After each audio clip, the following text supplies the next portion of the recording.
What is up, Flick fans, and welcome back to my channel. I just watched the brand new Netflix movie, Nappily Ever After. And I had no clue what this movie was about. I did not watch a trailer, no marketing going in. I went in completely blind, and did I like it? Did I not? I don't know. And if you guys don't know how my reviews work, I like to talk about the good, the bad, and then give you my score. I am hopefully, by the end of the day today, going to review the brand new Netflix limited series, Maniac. But that's a lot of binging, so we'll see what happens. Let's get into the good.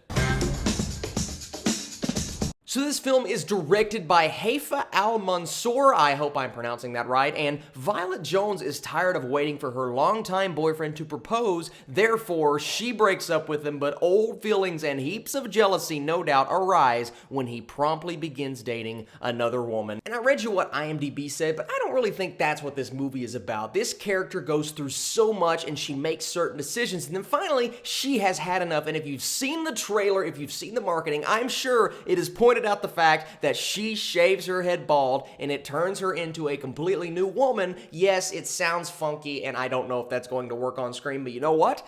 It kind of worked on screen. And one reason I say that is because she starts out as a completely different character that she ends up as, and one of the main reasons why she starts to have this character arc, she's had enough of how she's been treated her entire life because of looks and how her hair looks. Is it straight? Is it perfect? Is it exactly how my mom has always wanted it to be? And then you have this really important, therapeutic, just emotional scene, absolutely the best scene in the entire movie, where she is shaving her head, and whether or not she consciously wanted to make that decision, that's kind of up in the air, but she does it, she goes for it, and afterwards, her character is completely different, well, so we thought, than she was beforehand. And I won't lie to you, I wasn't really on board with her character in the first 20 minutes, and I knew there would come a change at some point in the movie, but she just kept running over people, and oh, how does my hair look? It has to be perfect. I have to do this to impress my mother, do this to impress my boyfriend, and I get all of that because she's been pressured her entire life to be this certain way, so it's not necessarily her fault, but she's also rude to certain people. There's a scene in a hair salon where she's yelling at some kid and telling her that she's looking this way because of her hair, and I understand the entire time, okay, her character's going to change, it's going to get better,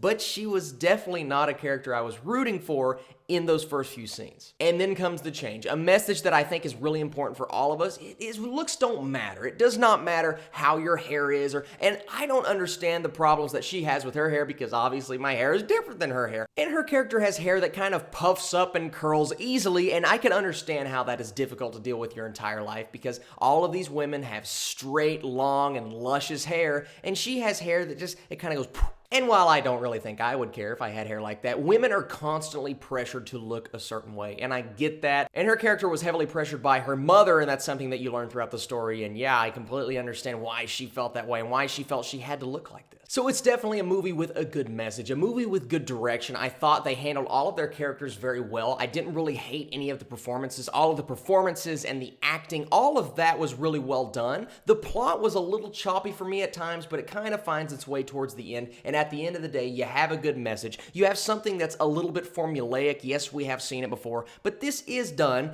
in a slightly new and slightly inventive way, so I'll give it kudos for that. It's not necessarily a movie for me, and it's not a movie that I'm going to latch onto, but I have to say it did some things well, some things that I wasn't expecting it to do well, and it gave our character a lot of depth. Now we are getting into the negative, and my biggest issue with this movie is she starts to have this character arc and she starts to learn from her mistakes. And I know this is based on a book, so they probably had to go this direction, but she makes a decision with about 20 minutes left in the film, and I liked the direction that we were heading. I'm like, okay, even though it's a little bit predictable, I know what's going to happen. She's going to make the right decision. She is changing her entire ways, and then something happens with 20 minutes left, and I'm just like, what?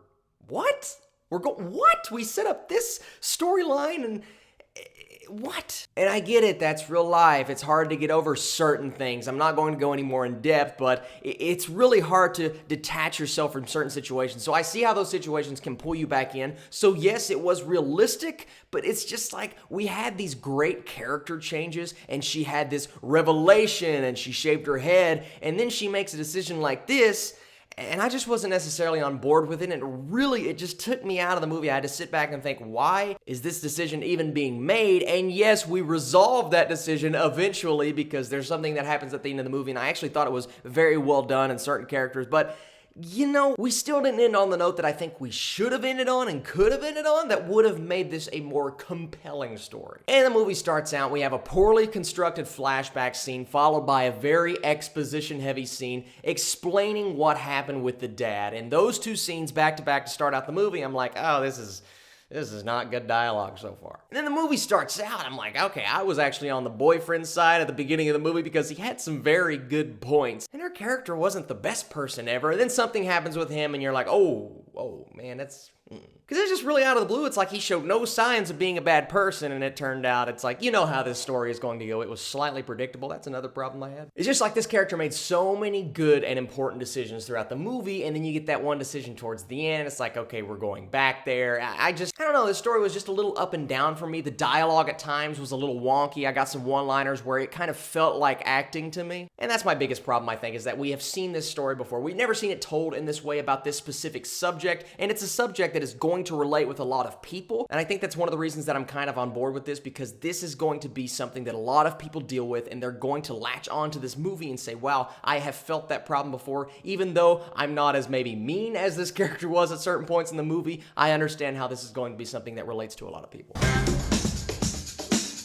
And at the end of the day, it's not a genre or even a movie that I'm like, oh, I want to go back and watch that again. But I understand why people are going to like this, and that's why I'm going to give Nappily Ever After a 58%. It's a solid movie with some great moments. It's just the film itself was a little bit too choppy for me, but I think a lot of people are going to like it. And like I said, it's a movie that has a lot of good moments. It's just there are certain decisions that were made towards the third act and certain decisions that are made throughout the entire movie where I'm like, okay, I don't know if that was like in the source material or if that's a decision made by the director, but either way, I just didn't know if I was on board with it, but that's okay because overall, it's still a movie that I would recommend if you have some free time or if you like a subject like this, romanticism, comedy. So thank you guys so much for watching this video. I have to go binge watch Maniac because I'm going to try to get a review out this evening. You guys are the absolute best. Thank you so much for everything that you do. I'm sorry I didn't get to review the house with the clock on its walls or anything like that. I'm going to try to get to that eventually, so follow me on Letterboxd and Stardust. You guys are the absolute best, and I'll catch you later.